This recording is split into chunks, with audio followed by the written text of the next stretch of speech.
Hello and welcome. I am Zerbraxi, and it's time for another top 10. Are you ready to be mad because your game isn't on the list? Are you ready to be ecstatic because your game of the year happens to also be mine? Great! So let's cut to me outside looking at some grass and appreciation. It's all dead.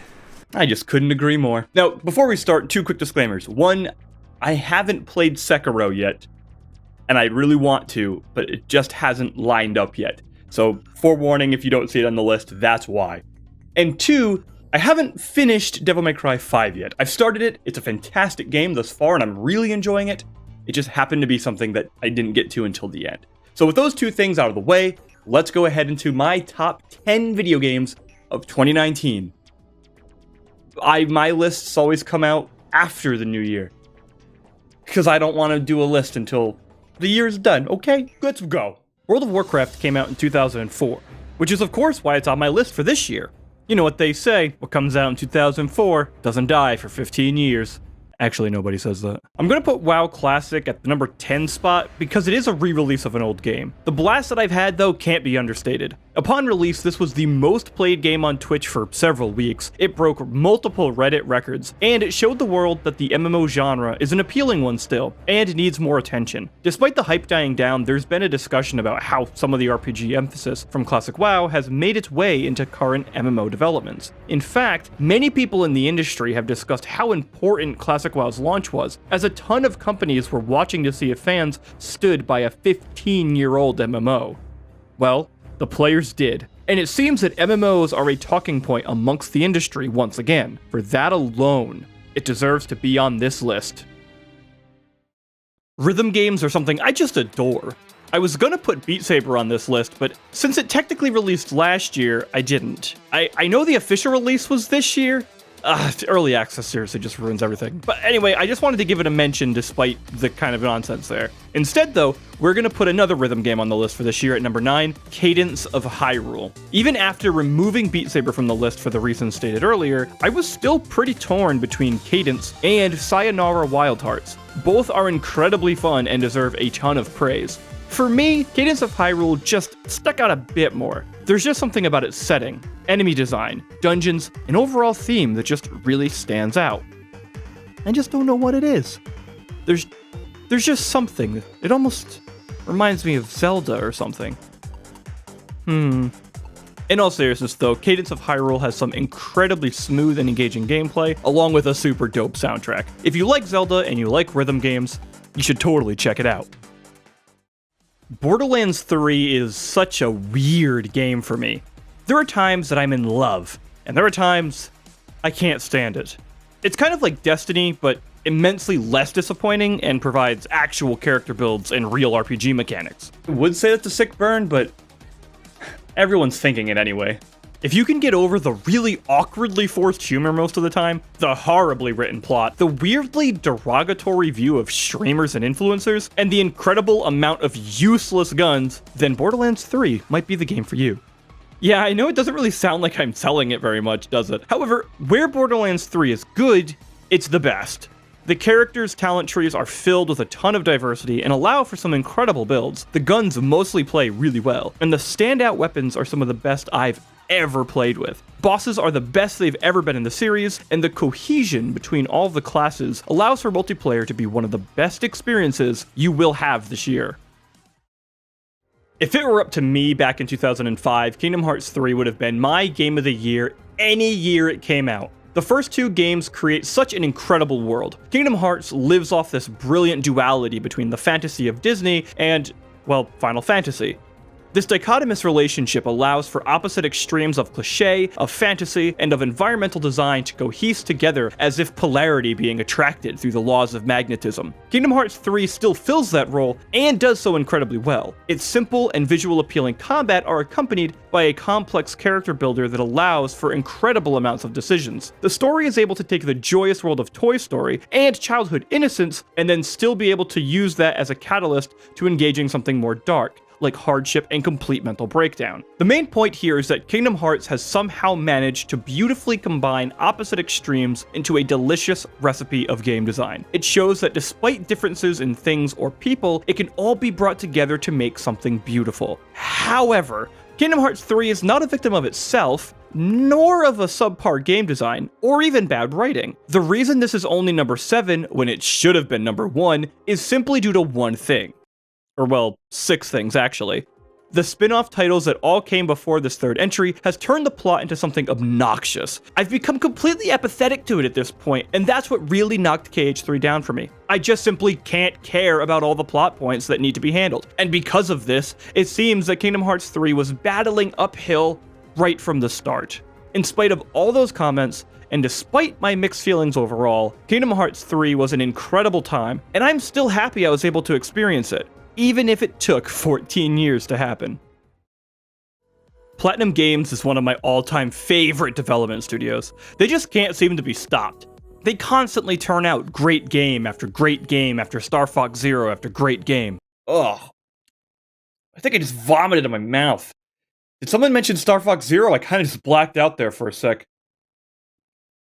Somehow Platinum has managed to perfect and constantly experiment with the action genre. Astral Chain is one of those experimentations, and it's done incredibly well. This is the first real time that Platinum has also focused so heavily on the RPG elements of their titles, and it just makes me excited for future projects. The key to this game is your Legion. It's a partner that you get to control in battle along with your main character. It's basically Brothers: A Tale of Two Sons turned into an action game, with a little anime. The combat all feels smooth and keeps it rather simple. Combos are incredibly basic when it comes to using each different weapon type, but the complexity and engagement comes from the compatibility between the main character and your Legion. Different Legions will also make their way to you, which will change up the playstyle immensely. Even something as silly as the actual chain between you and your Legion is a weapon in and of itself that can restrain enemies and even catch them in a charge in order to knock them down. If you're looking for an awesome action game, especially something that plays so well on the Switch, then I can't recommend Astral Chain enough. Pokemon Sword and Shield has been such a weird experience this year. If I had to compare it to the other main series titles though, I'd say it's somewhere in the middle for me, but the internet has definitely been divided. The drama surrounding this title has lasted for almost a year, and it just never seemed to stop. Then reviews came out early, and it was just negative after negative through most videos I had seen. And then I played it. And I just don't get it. Sword and Shield doesn't do all that much new. It doesn't really push boundaries or anything. It's more Pokemon with the new Wild Area feature, and that's about it. Oddly enough though, that's what I wanted. I won't go too much further as I did do a review of this game, which you can check out on my channel or click the card above if I'm not too stupid and forget to put it there. But yeah, Pokemon Sword and Shield are good games, and I enjoyed them a lot. So sue me. Don't sue me, I don't have much money. Kitana Zero is a game where you play as a samurai in a modern day setting dealing with drug lords and the like. Odd.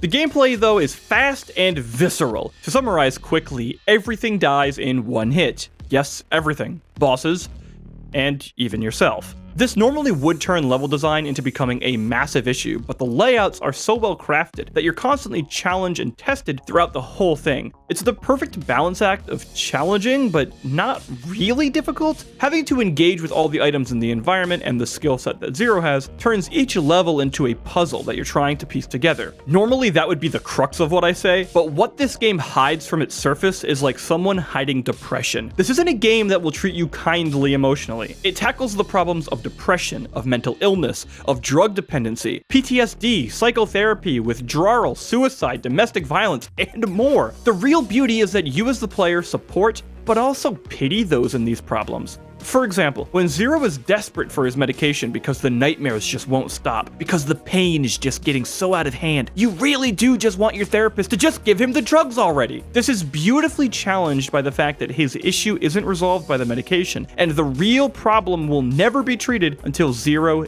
deals with it himself. Kitana Zero has one of the best stances of these issues and treats them very maturely in an otherwise outrageous game. Making the top 3 is Star Wars Jedi Fallen Order.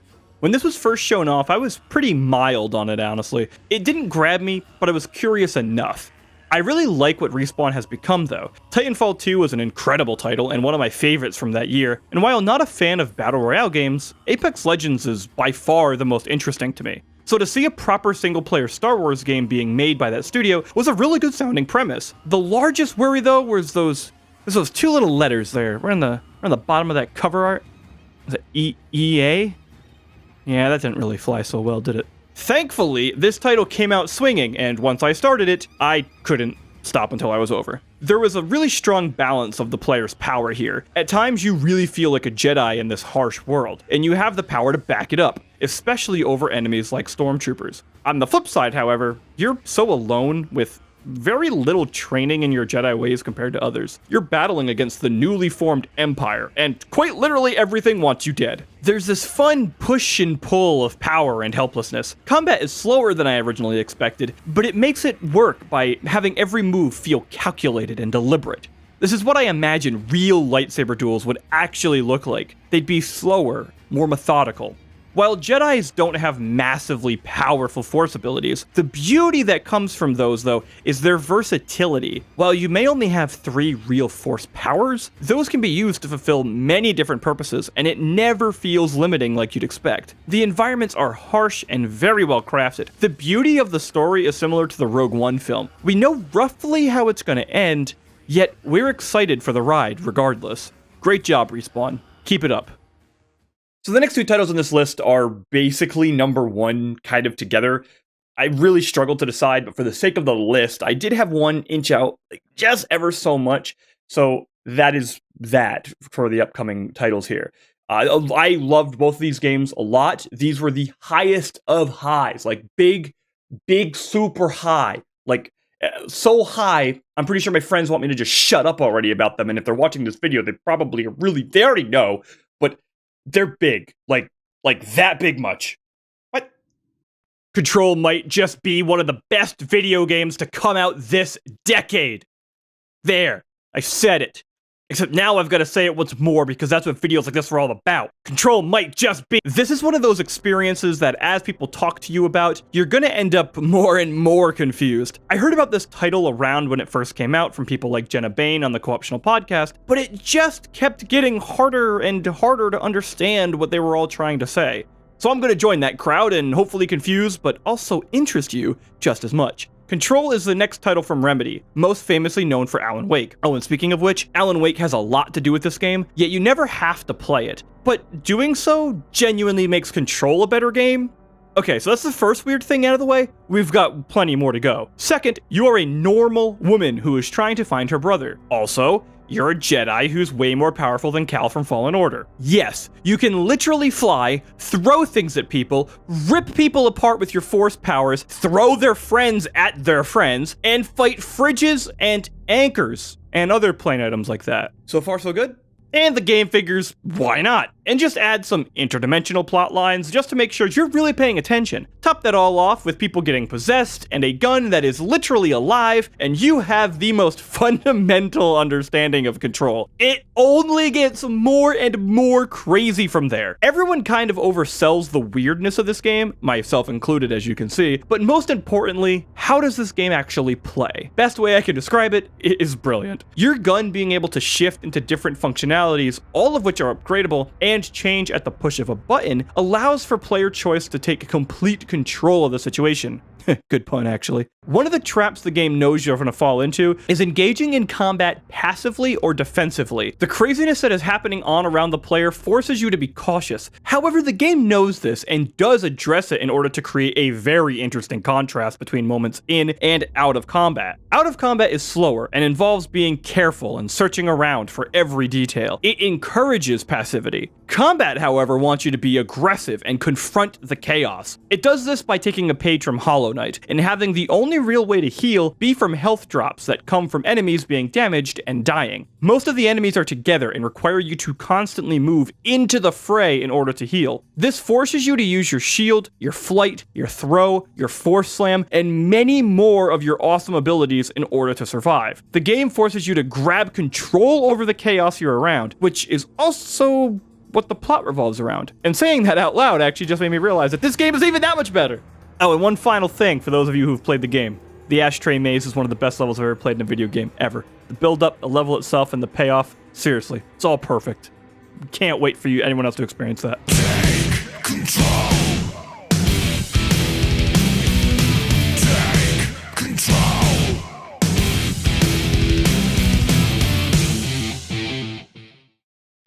Fire Emblem Three Houses not only takes my favorite game of the year, but it also takes my favorite strategy RPG of all time. I had the week off from work when this game came out, and when I started playing it, I didn't leave my couch for about 6 days straight. Not even joking, no exaggeration for the sake of video, seriously. Basically, everything Three Houses does is a step in the right direction for Fire Emblem. The classes are all greatly diverse and help shake up your army every single playthrough. My only small gripe is that the final master classes are all mounted really, and could have a few more options for unmounted units in order to combat some of that mount weakness. However, even with that, your units can also still unmount, which is a very smart band-aid to the problem. Basically, the rest of the reasons why I love this game boils down to the characters themselves. There basically isn't a character I don't like. In fact, even ones I started off despising end up growing on me as you learn about them and their past. The constant unity and friendly competition between the three factions is also super engaging to see, especially when you couple that with your player character's role as the world-saving chosen one / part-time professor. Since you're given this position of educational power, students are very willing to talk to you and confide in you if you earn their trust. This makes building relationships not only a good decision to do mechanically, but it also matches the role-playing element of being a teacher. Even though you have to choose a faction very early on, it doesn't stop the other students from communicating, and you do get to get a very well-rounded feeling of all the characters no matter your initial choice. Thus, you create this bond with